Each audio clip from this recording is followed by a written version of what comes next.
Just get that going just in case we say something interesting we want to rewind. Okay, good.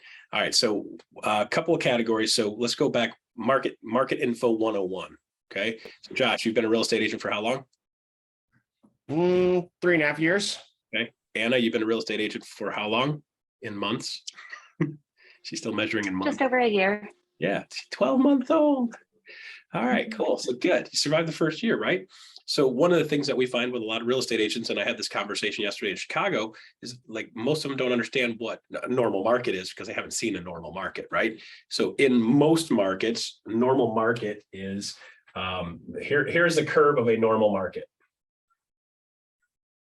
Okay, so this is January, February, March, April, May, June, July, August, September, October, November, December.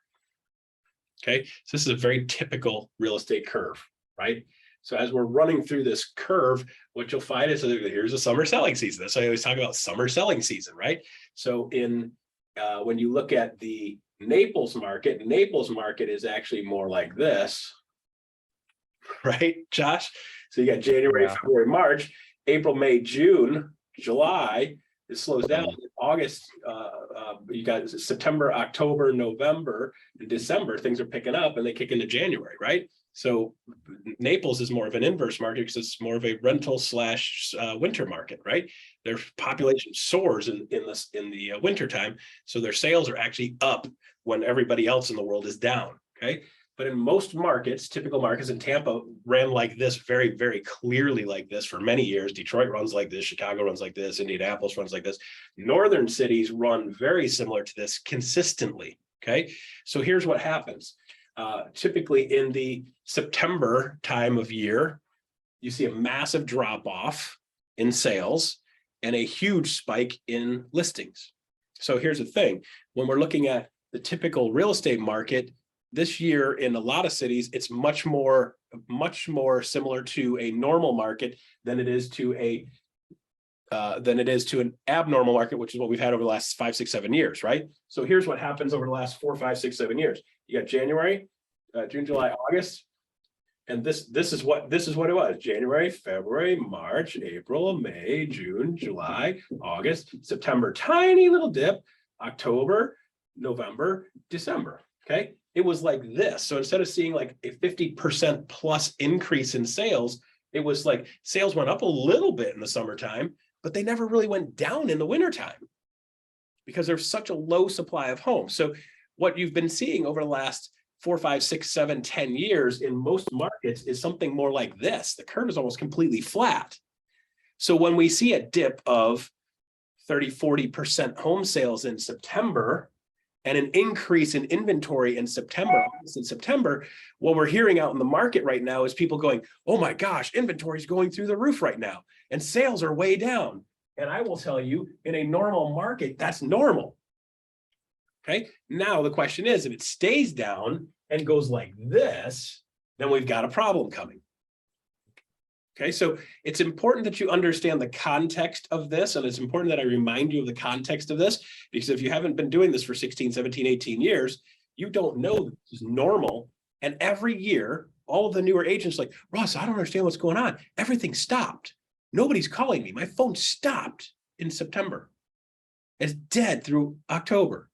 And then it starts picking up a little bit in December, November, and you have a bunch of closings in December. So December in most markets is typically the 3rd or 4th highest closing month of the year, behind June, July, and August. Most people don't know that, right? So when we start understanding what's normal, do I freak out when I see inventory go up and sales go down in September and October? Nope. So right now you're going, man, everything's kind of dead. Josh is going, man, everything's kind of dead right now. Welcome to October. Like, I'm not surprised by it. Go into the historical data going back 10, 15 years, and you will see this curve, like going into 2007, 8, 9, 10, 11, 12, 13. This curve is normal. Okay, in most cities.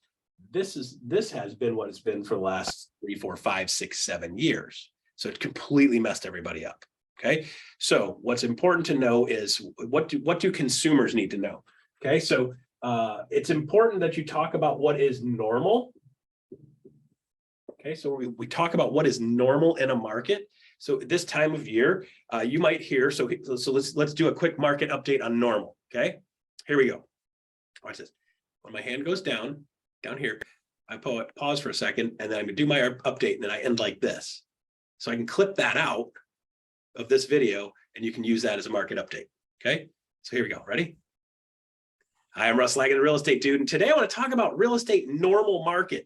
If you don't know what a real estate normal market is, that's because you've been alive for the last 4, 5, 6, 7 years and in the housing business, because it has not been normal, and we know that. So what we're seeing this year, this time of year in many markets, is a return back to a more normal market. In a normal market, September and October, sales go way down, inventory goes up substantially, and it's just a normal slowdown after the end of the year. All the kids go to school, the people that moved that needed to move. And then in September and October, everybody's kind of sitting back going, oh, we're good. Like, just chill for a minute, right? Just get back to normal life and get back to kids being in school life and all the other things and distractions that go along with that. So people have less time. Kids are in school, but they have less time in the evenings and weekends to do their normal house shopping stuff. So not unusual for that to happen. And then in November, we start seeing people pick up going, hey, I got to move between the school year because I got some time off during the holiday. We have a bunch of closings that happen in December, and people want the tax advantage of getting in December. So we're moving back to a more normal style real estate market. And with that, what that means is inventory should go way up in September. Sometimes 30 and 40 and 50% is normal in a lot of markets. And then secondly, of course, sales are dropping down because people are distracted with a bunch of other things. Okay, so we are moving back to a more normal type of flow in the real estate market. So if you're seeing those shifts and changes, it's not catastrophic. If it keeps going, we need to watch this. If it keeps going, we could have a potential problem coming down the road. But for right now, what I'm seeing is just a head back to normal. I'm Russ Laggan, Real Estate Dude. That's what normal is. Okay, there's my 2-minute version of normal real estate market. Okay. So that's an important thing to talk about because a lot of people don't understand what's normal. So Anna, as you're going through this conversation, people are like, well, but I heard sales are way down. Yeah, welcome to normal, right? Welcome to September. Like, happens every year. In a normal market, it happens every year. The problem is, last 5, 6, 7 years, it's not been like that at all. Okay. By the way, Chicago is still not like that. Did it change a little bit in the last month or two? Yeah, but they're at a 1.7 month supply of homes, down from 2.4 last year, by the way. So this year, same time, it's actually substantially lower than it was last year at the same time. And their inventory is 1/2 of what it was 3 years ago. So their inventory is 1/2 of what it was 3 years ago. So are they in a normal market? No, not even close, right? They are still in a solid, strong seller's market, regardless of what's going on with interest rates currently. Now, will that shift a little bit potentially? Sure. But that for right now, they're in just seller land, right? Okay, so it's really important that we understand and we know in this market, here are the stats for this market. Every market's a little bit different, but here's the facts of what's going on in our market.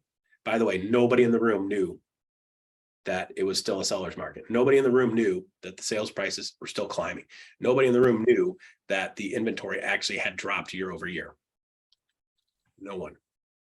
Okay, so this is a very normal thing for real estate agents not to know. The problem is when we're talking to customers and clients, if we can't tell them what normal is and explain to them what normal is, then it's impossible for them to understand that this is normal. So we got to describe what normal is, okay? So part of the context of anytime I say anything with regard to market is tell them the info and then tell them what it means, okay?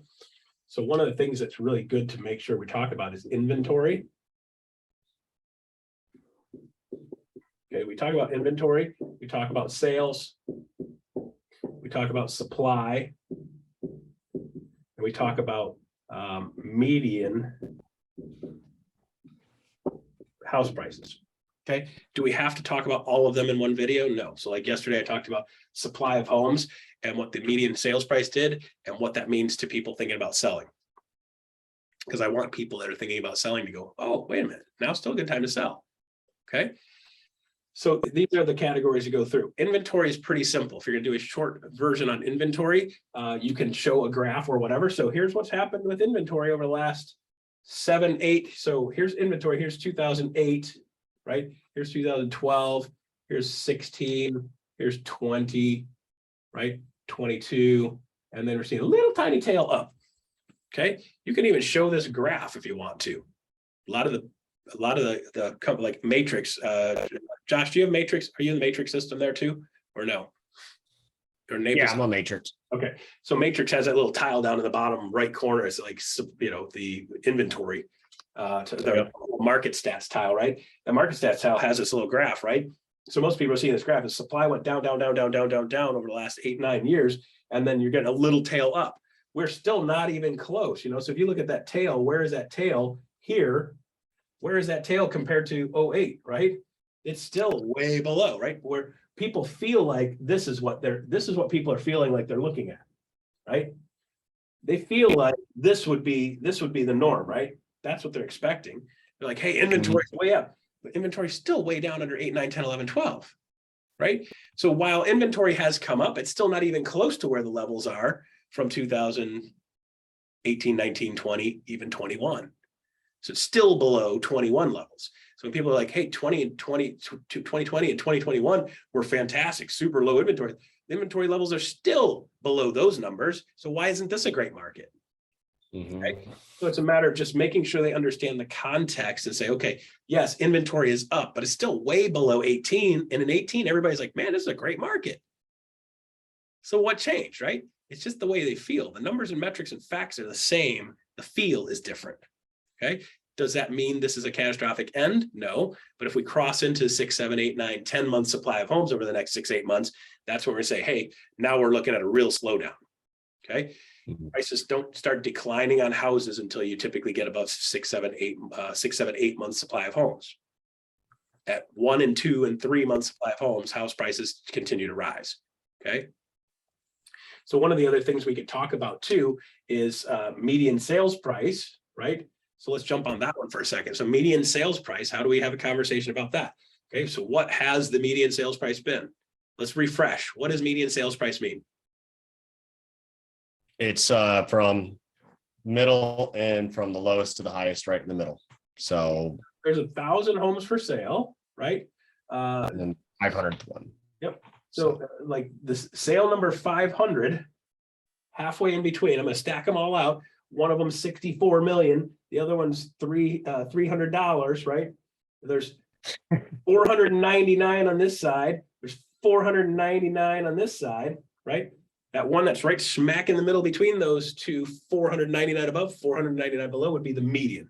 It's the middle sale, not the halfway in between the two, because that would be crazy, because that would mean 64 million and $300. You'd be $32 million would be the median, right? That's not what median means. Median means half of the sales, 499 of them are above and 499 are below. Okay. And that's what gives you good balance, understanding what a real market is doing. And our average price is going up. Yes, most of the time when median is going up, average sales price is going up. Average can be skewed, like in Josh's market, he got a $64 million sale, through the whole average off for the whole market. Okay. Yep. Oh, Pacquiao now wants to join late. Schmuck.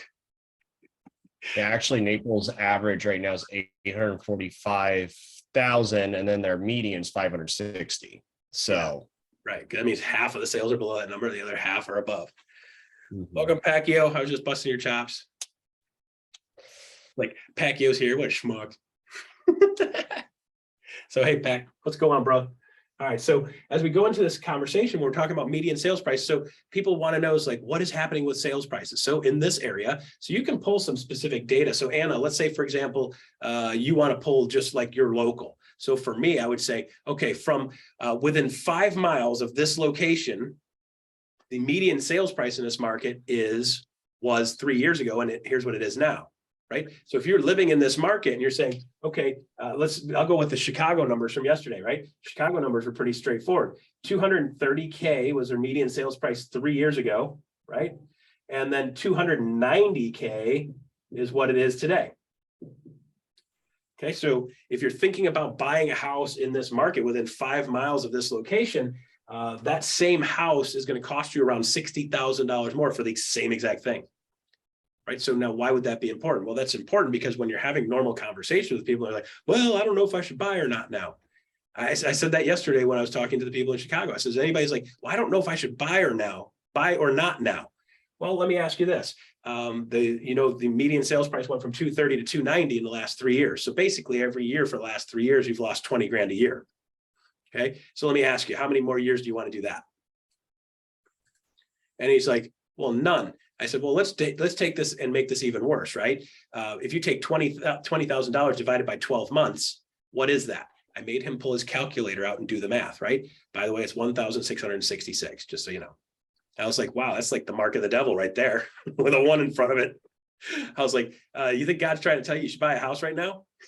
He started laughing, right? But $1,666 per month, it's costing you extra for that same house. So let me ask you this. Are you saving $1,666 every month? If you're not, a house is becoming less affordable for you. So do you feel like it's becoming less and less chance of being able to afford a house in the future? Yeah, good. Well, here's why. Now, but wait, it's worse. Okay. How much are you paying for rent? He's paying like $1,350 for rent, right? Per month. So that's $16,200 that he's paying per year. So what happened now, Steve, is that not only did you lose $20,000 at $1,666 a month over last year, but you also lost another $16,200 over last year. So you didn't actually go behind by 20 grand. You went behind by 36,200.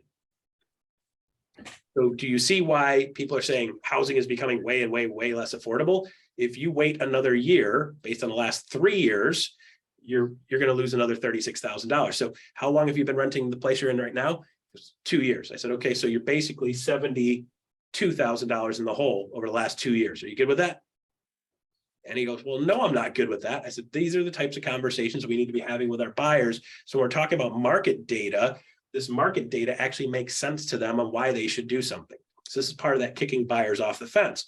When a buyer's sitting there saying, I don't know if I should or shouldn't, I run this math with them. Here's what's happened over the last 3 years. And they're like, well, what if house prices go down? What if they do, right? You're already throwing away $16,200 a year. So if the house price goes down by less than $16,200, you're still ahead. Oh, but wait, there's more. With their current supply at 1.71 supply of homes, that 290 is not going to be 290 next year. That 290 is probably going to be more like 310 if it does what it did in the last 3 years at this supply. That number should keep going up. So now you're another 20 behind. So that house would have to drop by more than $36,000 in 1 year for you to be behind financially. But you still have to live somewhere, right? So here's the deal. Let's keep doing this for 30 more years. What is $16,200 times 30 years? It's like $457,000.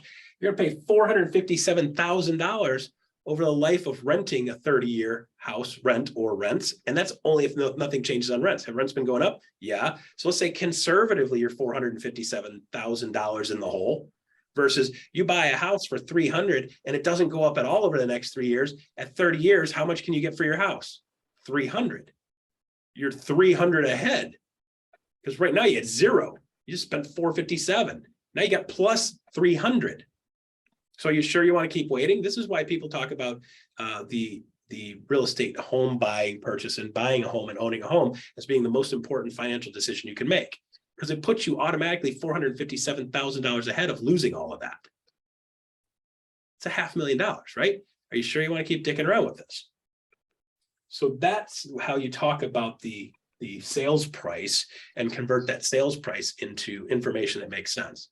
So if you're asking why I should buy now, well, inventory prices, median sales prices went up $60,000 over the last 3 years. So basically every year you wait, you're losing 20 grand plus the rent that you're paying every year. So if your rent is $1,350 a month, you're paying $16,200 and getting zero of it back. And the house prices went up 20 grand. So net dollars, you're $36,000 in the hole this year.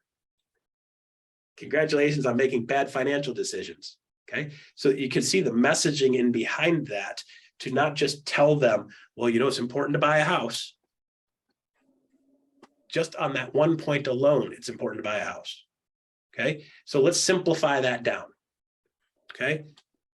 I'm Russ Laggan, real estate dude. Talking about median sales price of the house. So what has happened in the last 3 years in the Chicagoland market is that housing prices went from a median sales price of $230 up to a median sales price of $290. So if you've been renting for the last 3 years during that same period of time, you've lost $60,000 buying the same exact house. The same exact house costs you $60,000 more dollars. And in addition to that, you're paying $16,000 or $17,000 or $18,000 or $20,000 a year in rent. So it's the $60,000 you lost because house prices went up, and you just lost 20 grand a year paying rent. So net dollars, you're actually $120,000 in the hole over the last 3 years. That's just 3 years. So if you're thinking, is now a good time to buy a house or not? I would be asking the question, is it okay that I make my buying power $120,000 less in 3 years? I would say probably not. If you're thinking you might want to have more conversation about this, reach out to me, Russ Laggan, real estate dude. Let's talk about getting you into a house now. Okay.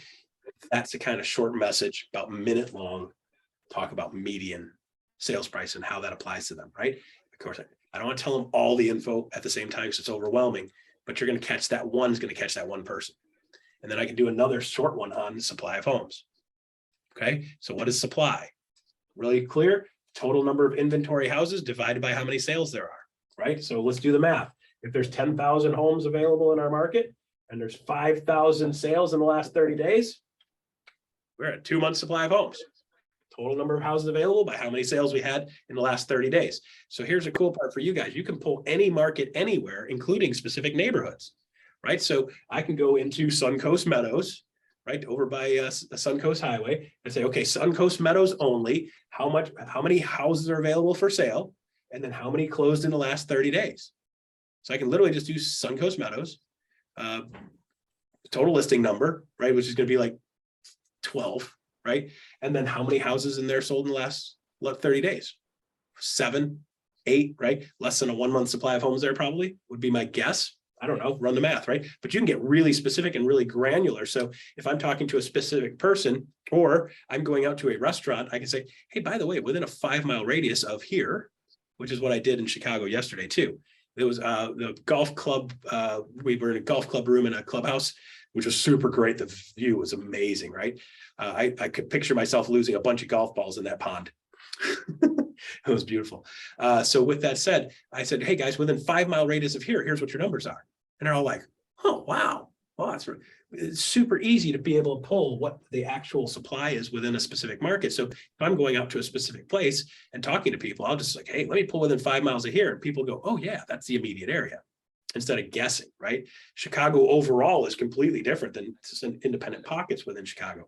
There are some independent pockets in Chicago that have way higher supply of homes. But when you look at Chicago as a whole, 10 million or so people in the motherland there, the whole is 1.7 month supply of homes. So as Chicago as a whole, very, very low supply. Now I can talk more specific to my specific area, okay? This supply of homes thing is really, really important because it tells you really what's going on in the market in versus out. This is really the supply and demand thing. Okay, so when supply and demand are balanced, we're at a 5 or 6 or 7 month supply of homes. Most people say plus or minus right around 6, a good balanced market. That means the amount of sales versus the amount of homes available is a good solid number. It's a good solid balance, right? Typically, that'll be a 3 or 4 month sales cycle, right? So a house goes on the market and it's on the market for 2, 3, 4, 5, 6, 7, 10 weeks. Not unusual. It's on the market for 3 months. That's not unusual. A little bit long, but not unusual. Okay. If it's less than 6, you're good. Less than 6 months means you're outperforming what the normal supply is, which is good. So that's one of the things you want to start looking at. So as we go back towards a more normal market, it's really important that we help people understand with the current supply of homes, houses are still selling faster than they're still selling faster than they're coming on the market. Okay, so we got to make sure we know that. So as this market shifts, this is good verbiage, as this market continues to shift and we go towards a more normal market, not a bad market, just a more normal market, it's not unusual for a house to be on the market for 30, 60, 90 days. If you don't tell a listing that now, and they're on the market for 30 days, when all they've heard for the last 5 years is my neighbor listed his house and it was sold in 24 hours with 40 offers. They had 700 people through their open house. You had 4. What the hell's wrong with you, Josh? Like, it has nothing to do with me. This is not a Josh thing, right? This is simply what a normal market looks like. Okay, so think of it like this. Picture it like this, guys. We have been in a drought for a really long time. Super low supply. Picture it like a lake. Okay, the lake level has been way below normal. All the docks are exposed. There's been boats sitting on the dirt. There's not enough water to get the boats floating, right? So what's happening is the water's come up a little bit. Normal is here. The water's only come up a little bit. People are screaming, the sky is falling. Like, no, that's rain. That's normal. We need the water level to come back up so all the boats start floating again. So we need the water level to come up 5 or 6 or 7 feet to get to normal. Okay, right now it's still way below normal height for the water. That's what's going on in the real estate market. And some people go, I get that. Okay, that makes sense to me. Okay, do we need more rain? Yes. When this thing gets filled up and the boats are floating level with the dock again, that's good. And in that type of market, it takes typically 30, 60, 90 days to sell a house. The ones that are slow are 120, 180, right? But that's only if you're not priced right. If you're priced right, you're still 30, 60, 90 days in a normal market. That means you're priced right. In this market, if you're not priced right, you're on the market for more than a week. You're like, whoa, if you're on the market for a week, you're not priced right. In a normal market, 30, 60, 90 days is good. Okay, so this is the kind of context that most people don't have in this market because they've seen something that is completely batshit crazy for the last 5, 6, 7 years. We've almost never had stuff like that. Even in 2002, 3, 4, 5, it wasn't as bad as it has been the last 4, 5, 6 years on a national level. Now, here's the other thing that's coming along too with this market update info. Builders now pulled back and they're like, whoa, Tiger, costs went through the roof, interest rates went through the roof, the cost of borrowing money went through the roof, and the builders are going, I'm going to sit out for a little while and slow this down. So now the builders are slowing down in a country where we have a 1.5 million home shortage. So what does that do to supplies in most places? Supplies are going to continue to stay low. Prices are going to continue to rise. It's going to keep driving stuff up. Will it slow down a little bit? Absolutely. Should. I hope it slows down a little bit. I would love to see it get to a 3 and 4 month supply of homes and hang out there. That would be great. Okay, but what would happen if a bunch of houses came on a market in a specific market right now? You'd see a bunch of people have been sitting on the sidelines jump in and decide to move, which will drive the supply right back down, which is what's been happening. So supply goes up, there's a couple houses available, and that person has been sitting there going, I've wanted to move for the last 2 years, but I could never find anything. Heck, I'll buy that and sell my house now. Those are the things you're starting to get. So we still got a bunch of pent-up demand for people in the last 2, 3, 4, 5 years that are like, hey, my work shifted, my life shifted, then COVID hit. Now I'm working from home. My home is not conducive to me having an office in my house. So I need to do something different with my house. And if the opportunity arises, I'm going to do that. Right. So for me, big part of the reason Michigan house works better for me is I've got this whole second floor is my setup for my office space. You know, this is my little domain. I go upstairs, boom, I'm at work. Right. This is my own little world. Dana's downstairs doing whatever she's doing, goofing off and whatever the stuff she's on to today, making racket and clunking around, completely irrelevant. Right. I'm in my own little world. I'm in my work world. So with that said, this house works great. My Florida house was not great because it was all on one floor. It was a tiny little house we bought in 2005 because that's the best we could afford at the time. And it was a great little house and we pimped out the inside of it. It was a cool little house on the inside. But like literally, like I'm in one room over here where there's no sound deadening in the walls. And every word I'm saying in the house, my wife can hear every freaking word. Trust me, I get sick of hearing me. But I do this hour after hour after hour. It's just not a good fit for lifestyle. So with that scenario, I need to put like a she shed out in the backyard if I stayed there and just put an AC system in a she shed and set up a lighting studio. That's what I would have needed to do to stay in Florida. Okay. So there are people like me going, this house just doesn't work anymore. I got to do something. Okay. So with that said, you've got some of those people that are going to come into the market also. Okay. So we talked about normal market. We talked about inventory numbers, right? We talked about sales, total sales, inventory and sales to turn that supply of homes. How do you communicate about supply of homes? And then how do you communicate about the median sales price so people understand? Okay. You got a little context on the top and bottom. This is what a market should look like. Okay. So when you see inventory go way up in September and October, normal. See sales go way down in September, October, normal. If it doesn't pick up a little bit in December or November, then we start going, hey, maybe something's a little different this year. Okay. But it's not going to be like last year, which is good. That's a good thing. The water level has risen a little bit. So we don't have this crazy, that's not crazy curve anymore. It's starting to pick up a little bit and the boats are starting to float. That's great. We still need them to come up 3, 4, 5 feet from where they are now to be at normal. Okay. We need to get them back up level to the dock. Is a little rain good? Yes. Is it good when the drought ends? Yes. You get some flooding when the drought ends? Yep. The water recedes back and then the water level goes back to what it's supposed to. That's what we need to happen right now. So there's market info. Now what? So I think for context of today and kind of what people are hearing or what concerns we hear when we're with clients and talking to clients, Yep. You're seeing inventories up, like it's a bad thing. Yep. Right. Yep. So every article out there, inventories up, prices are down, inventories up, prices are down, which typically prices do adjust this time of year. Inventory does adjust at this time of year. So that part we knew. Yes. 6 months ago, we were making video about that, saying this is going to happen at this time of year. Be ready for it. Yep. and maybe whoever saw our video understands that, but in the bigger picture, think of those things when you see those articles or you see the news that comes out or somebody puts something on Inman or Florida Realtors that talks about inventory levels and starts comparing it and making it like it's not a positive thing for us, because I'm out with buyers every day. And I can tell you right now, we still have low inventory. And for what is out there in inventory, probably half of it is not good inventory. Right. So that's the other piece, is just because there's more inventory doesn't mean it's viable inventory for your buyer. There's a lot of stuff out there that's just on the market. People want to unload it before it's too late. That needs a ton of work. Yes. So, which is great for investors, but not to live in. Yeah, but not to live in. Not when you have to go and dump 60 grand into it the minute you walk in the door. Well, Sean, you saw my little tiny shitbox house in Luke's, right? So part of my thing is we never live really high above our means. We never live above our means, right? Always live below our means. So for me, it's like, I don't care how much money I was making. It Sean's like, dude, you make how much money and you're living in that little shitbox 1,300 square foot house? Yeah. I didn't say that. I was in your head, you did. You trust me. In my head, I did. Right?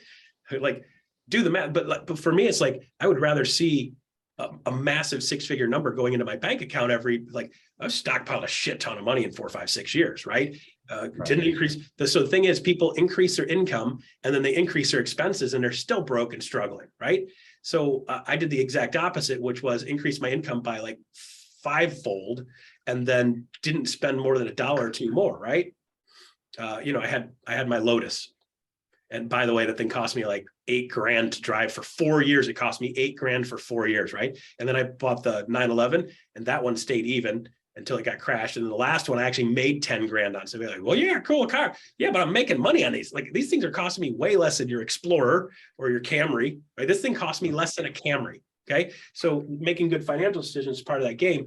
But when we're talking through this market game and this information game, Sean, here's a recipe we need. Okay.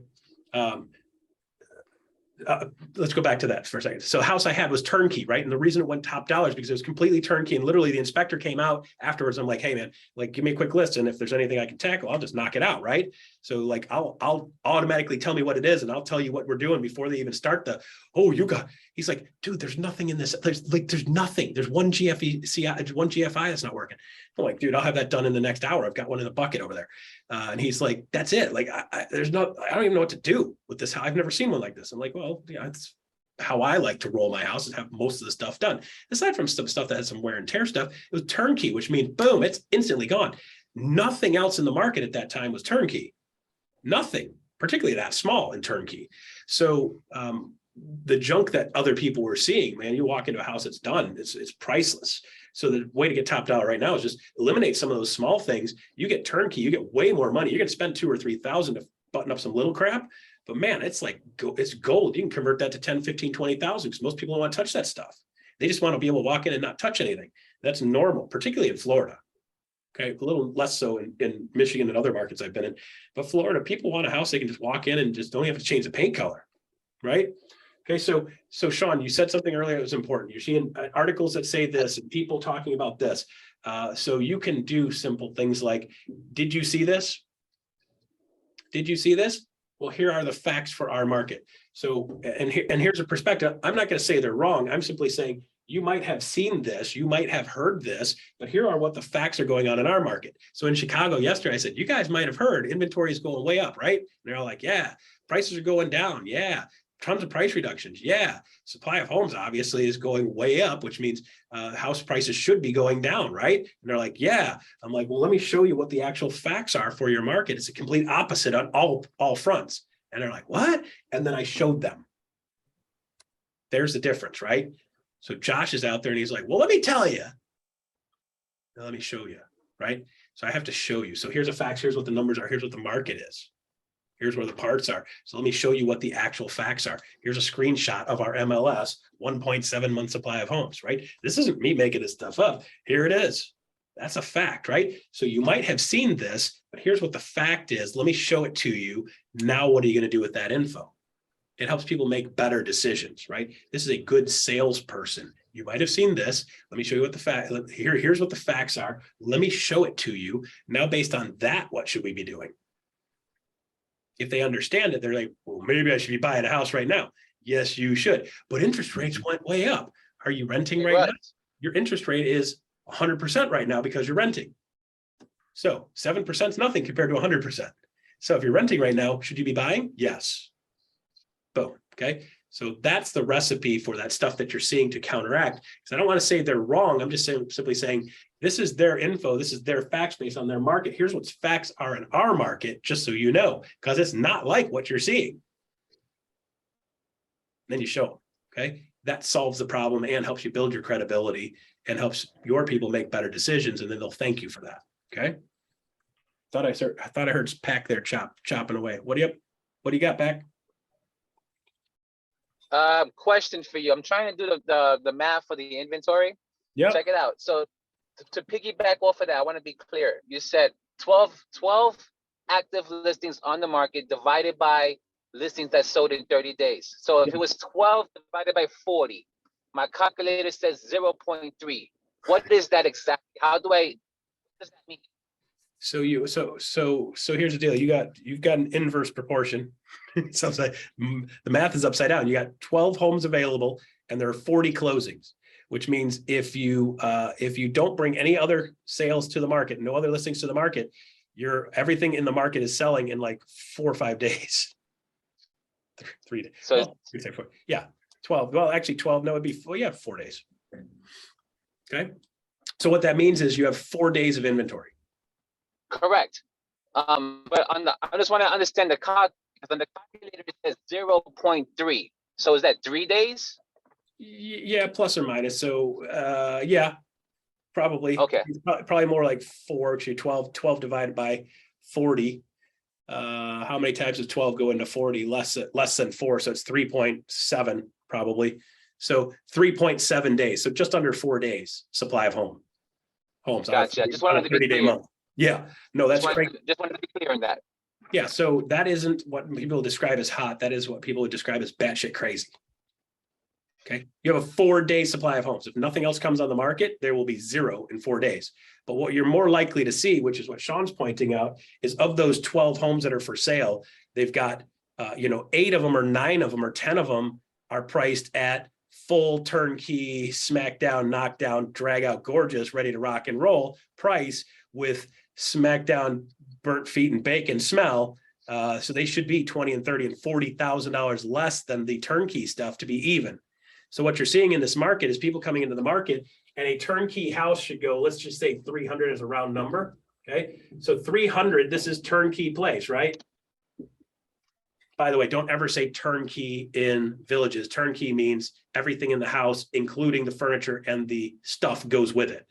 Okay, that's what turnkey means in villages. Nowhere else in the world does turnkey mean everything in the house, including your furniture and your pots and pans and silverware stays. Okay, but a turnkey house meaning they don't have to do a whole lot to be able to move their crap into it. So a vacant house at 300 grand should go at 300 grand. So what happens is you got people pricing houses at 300, 325, right? And they need $20,000 to $40,000 worth of work to get up to the quality of this guy. Okay. So if you got 300,000, so here's the math, guys, right? Here's the math. Let me draw it for you. Let me draw it for you in stick figures. Okay. I've got 2 houses to choose from. Okay, this is how you're going to talk to these people in listings, right? I got 2 houses to choose from. Your neighbor's house is priced at $300,000, and on a scale of 1 to 10, it's a 10. Okay, you're going to price your house at $325,000, and on a scale of 1 to 10, yours is a 6. And to get that house up to the quality of your neighbor's house is going to be between $20,000 and $30,000. Okay, so net, your house really is actually $350,000 versus a house that's ready to go at 300. So if you had a house that needs work, that's net 350 versus a house that's actually ready to go at 300, which one would you buy?